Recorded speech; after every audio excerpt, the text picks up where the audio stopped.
the main reason for the church division is the throne. They can say, we argued for theological indifferences, canonical indifferences, dogmas, and all these names.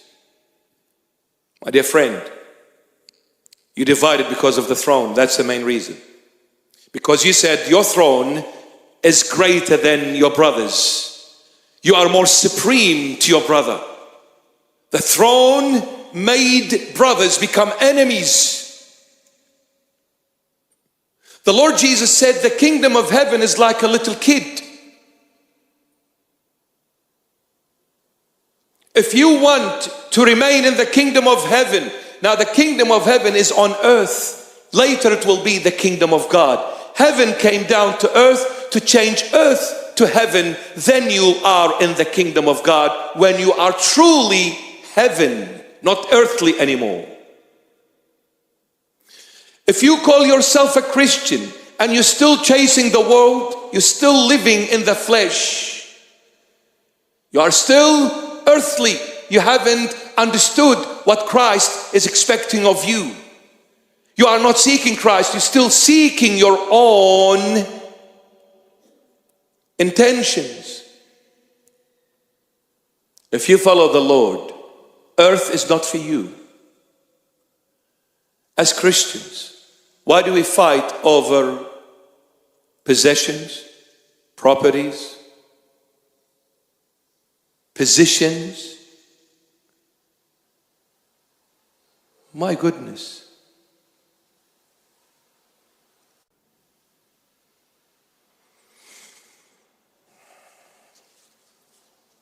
Do you know, when a person is truly seeking the Lord, do you know how he can put him to the test?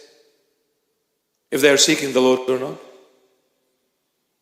Just take away the position they hold in the church. Take it away from them. If they were in that position for their own glories, all hell will break loose. The moment you take that position from them.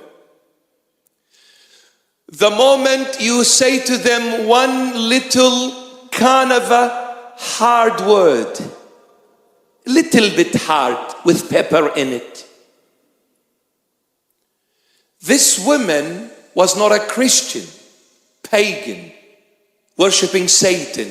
The Lord said, it is not good to take the bread of the sons and give it to the dog. She said, yes, Lord, I'm a dog. As long as I am sitting at your feet, waiting for the crumbs to fall from your table. Incredible, incredible how people from outside put to shame people inside.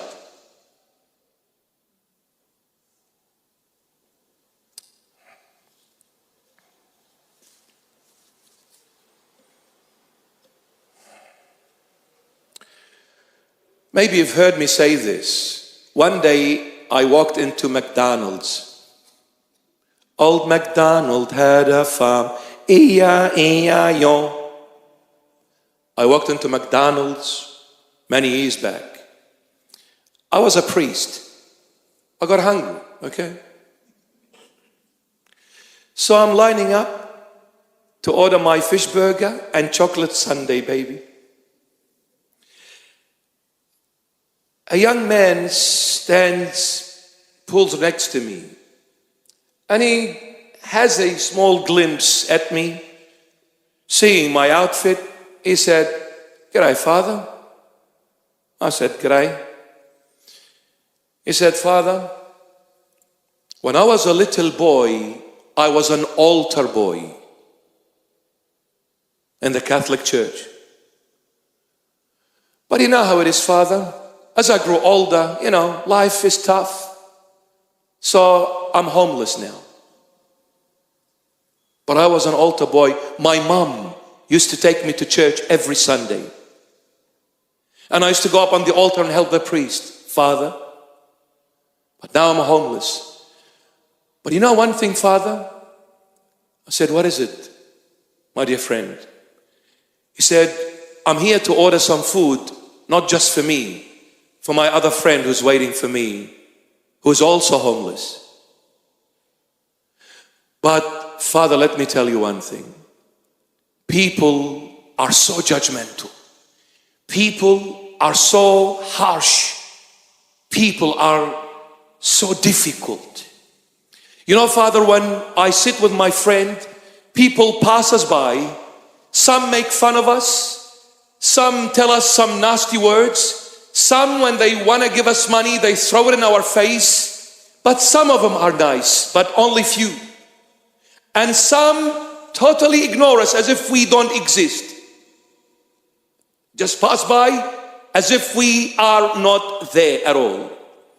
He said, Father, but those who judge us, who ridicule us, who make fun of us, do not realize that my friend, once upon a time, he was a professor in Sydney University. A professor at Sydney University. He said, one day he got up, his wife and children went against him and they kicked him out of the house. This shock was beyond his capacity. It broke him to smithereens. He was damaged so deep and so far and so wide, he couldn't handle it. He ended up being homeless. But Father, if you sit with my friend who is still a professor, he is an encyclopedia of information. Amazing man. I learned from him so much. But Father, why are people so harsh? Why?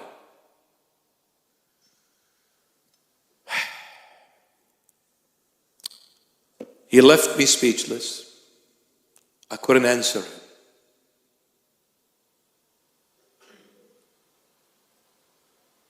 First shall be last, and last shall be first. Those who think they are the children of God, be very careful lest you lose that position because of your false pride. And don't ever judge someone, no matter who that person is, where they come from. It's not your job. Because you don't know that someone might be much closer to Christ than you. Much closer.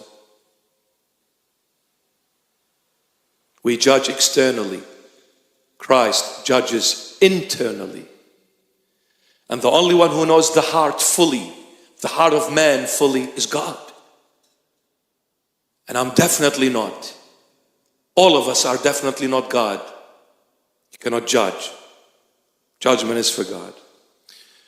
But you see, this Canaanite woman, a pagan woman worshipping Satan, put to shame those who thought they worshipped the true God. She put them all to shame.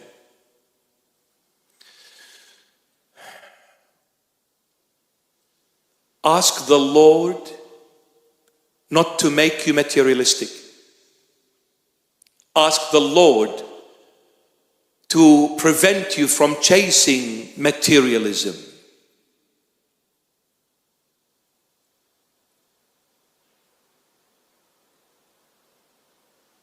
Ask Him.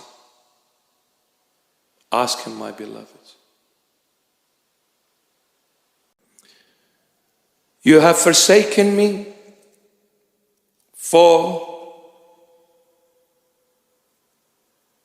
four things.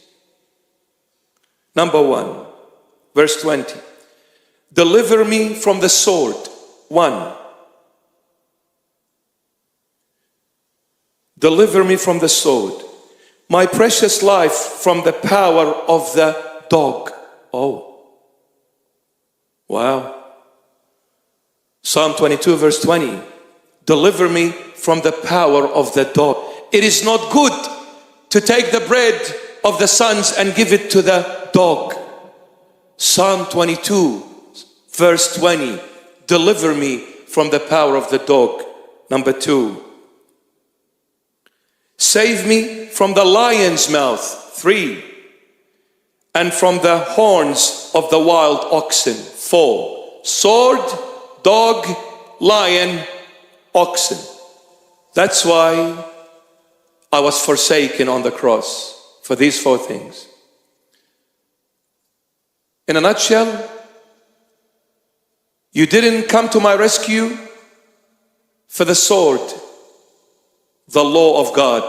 We all broke God's law, and if we break God's law will break us. The Lord took our place, and He was broken on our behalf on the cross to fulfill God's law, which we failed to do so.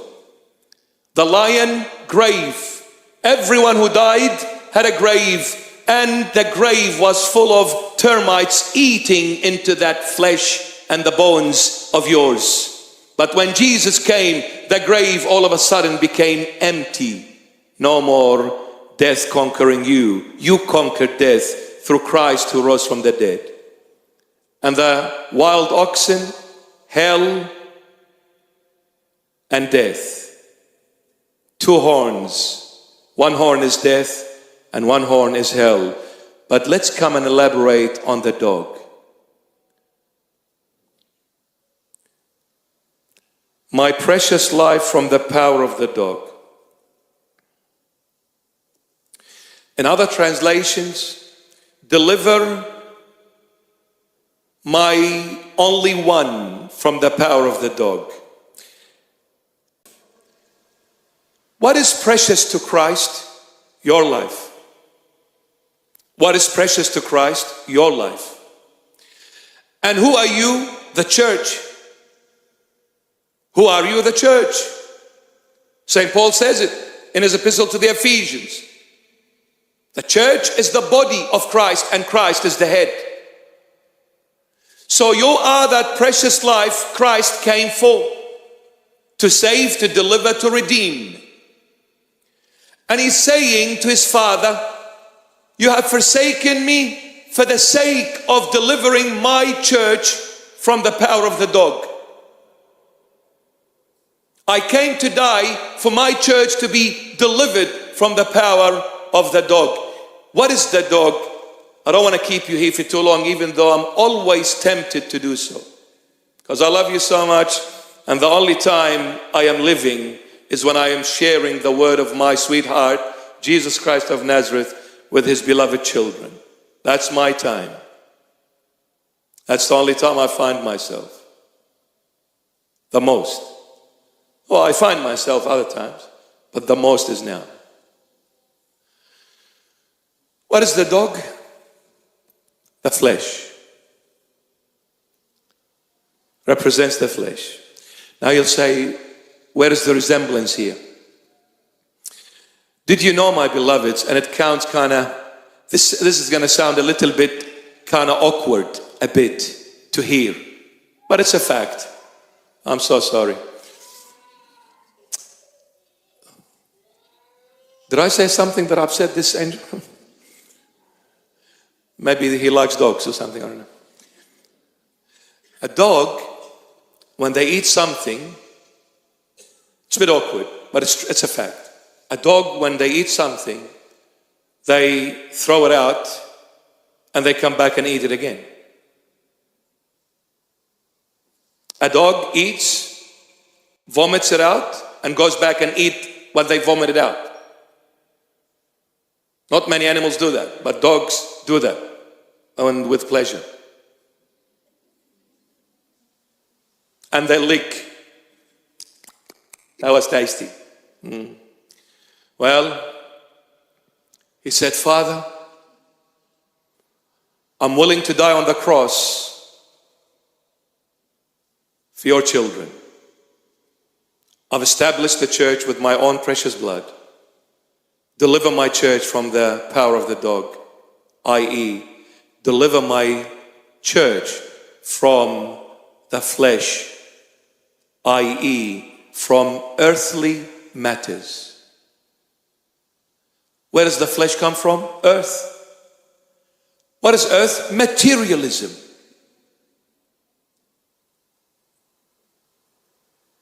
What is earth? Positions. What is earth? Fame. What is earth? Power. What is earth? Conquer. What is earth? Control. What is earth? Wealth, money. What is earth? Lust, pleasures, vanity of all vanities. Father, I'm dying on the cross to deliver the church from everything that is to do with the flesh. I don't want the church to be like the world. I don't want the church to go and eat, vomit, and come back and eat that vomit like the world does. We sin, we repent, and we sin again, the same thing, over and over and over and over again. Aren't we eating our vomits? Yes, we are. When I sin and I confess my sin and go back and sin the same thing again, I'm eating the vomit. In this, I am likened unto the dog. And those characteristics of the dog. You see, the Lord Jesus is resembled by the lion. Far from him, it's not talking about the animal, but the lion is the king of the jungle. And in this kingship, Christ is the king of all kings. And he's also likened unto a lamb. Pure. Purity. The lamb is always quiet. The lamb is always obedient to the shepherd. And even when they bring the lamb to the slaughter, the lamb says nothing. Stays quiet. That's why the Lord, in his first coming, he came as a lamb, quiet. But in his second coming, no more. He will come like a lion. He will wipe everything before him. Because he will come to conquer and rule as the king of all kings. No more a little innocent lamb. Deliver my church from the dog, from the flesh, and the treasures and the pleasures of the flesh. Oh, when the church shifts her focus from spirituality to materialism. Oh, it becomes flesh, no more spirit. It becomes earth, no more heaven. It becomes earthly. It becomes worldly. And don't we see that? Don't we see that?